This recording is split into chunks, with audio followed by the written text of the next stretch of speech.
Welcome to Radical Cram School. We're going to learn about social justice, revolution. Hello, my young comrades.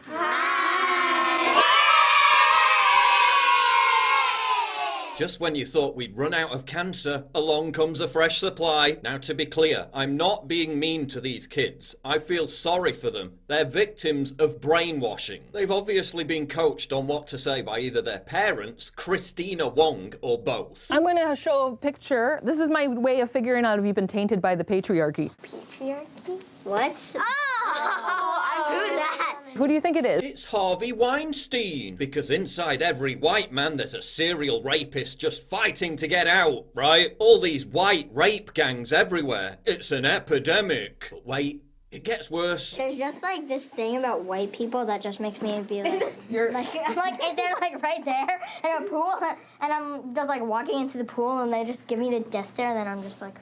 What? There's just like this thing about white people that just makes me be like. What kind of parent would teach their child to be afraid of a person based on their skin colour? What kind of person could possibly do such a thing?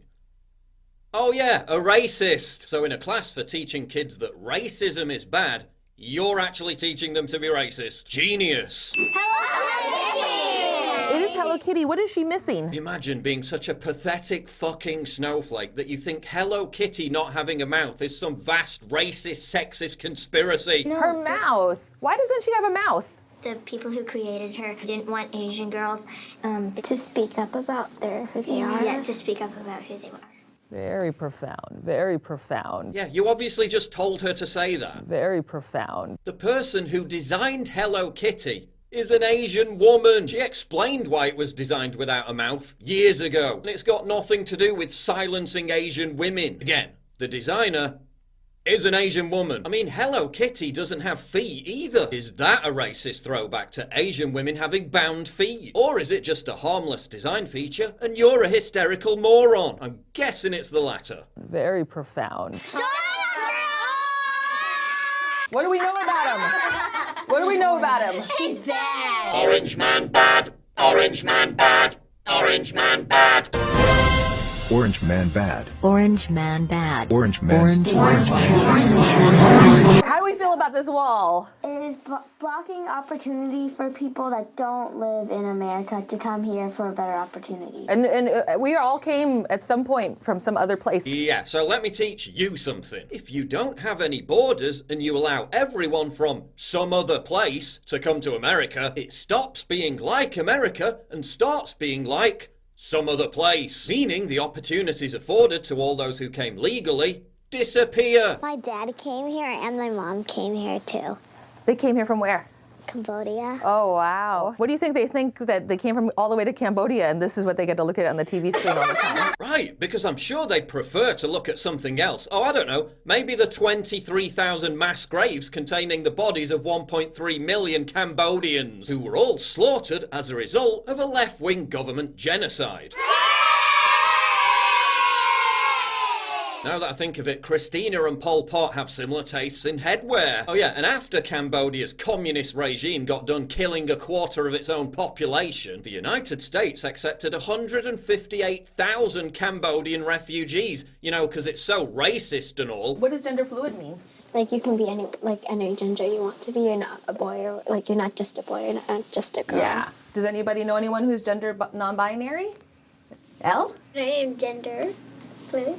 You're gender fluid. Yeah. That's a wonderful thing. Yeah, sounds more like child abuse to me. I have a friend in the pool, and I was telling them that I wanted to be a boy girl. And one of my friends said I can't because I was born as a girl and God made you as a girl. What does a 6-year-old know about anything? Yet you're imposing sexuality and your warped ideas about gender on a 6-year-old. That's just creepy. Stop. I have lived in America my whole life. This is a case of structural racism. Say it with me. Structural racism. Structural racism. So structural, it gives non-white people giant public corporate-sponsored media platforms to endlessly lecture white people about how evil they are. When Donnie the bully was calling Hannah Rochelle Ching Chong Chu or things like that, has anybody ever had that happen to them? Well, my No, it didn't. So that kind of suggests that America is nowhere near as racist as you relentlessly claim it to be. White women earn 75% of what white men earn. Why do they get to earn more? Because they work longer hours, and when that factor is eliminated, the gender wage gap virtually disappears. That's what we would have to do to get a full cookie, is form a union. No, you just have to work the same hours, because in most evil white Western countries, gender employment discrimination is illegal. So what are the few things that fathers have to think about? Mostly they rest. Resting, yeah. Now, I'm not calling Christina Wong a cunt, but she did literally dress up as a vagina before proceeding to reel off politically correct statements. Always ask what someone's preferred gender pronoun is. And called it comedy. Yeah, really. My Asian vagina does have the power to end racism. I'm gonna have sex with the entire state of Alabama now. Weird flex, but okay. Believe it or not, according to Salon.com, that video was one of the funniest political comedy moments of 2014. Yeah, I had funnier bowel movements in 2014. But then again, Salon's #1 political comedy moment of 2014 was a stand-up show about white people in the United States becoming a minority because racism is so hilarious. Here's the point. This is just some crappy YouTube web series. Oof, look at that ratio. Comments disabled. But wait, I thought people being silenced was a bad thing. Except when they're trying to criticize you. Imagine that. So it's just a crappy YouTube web series. But schools and colleges across the West are already imposing elements of this on your kids. This is what they want. Your children brainwashed, indoctrinated, and turned into NPCs. So, Orange Man. Bad. Teaching hatred to fight hatred. Teaching racism to fight racism. There's just like this thing about white people that just makes me be like... Using kids as political weapons to amplify racist, regressive lies that foster more division and more bigotry. Yet another perfect illustration of why everyone should homeschool. Please click the big red button to subscribe. It really helps me when you do that. And click the bell to allow notifications so you never miss a new video.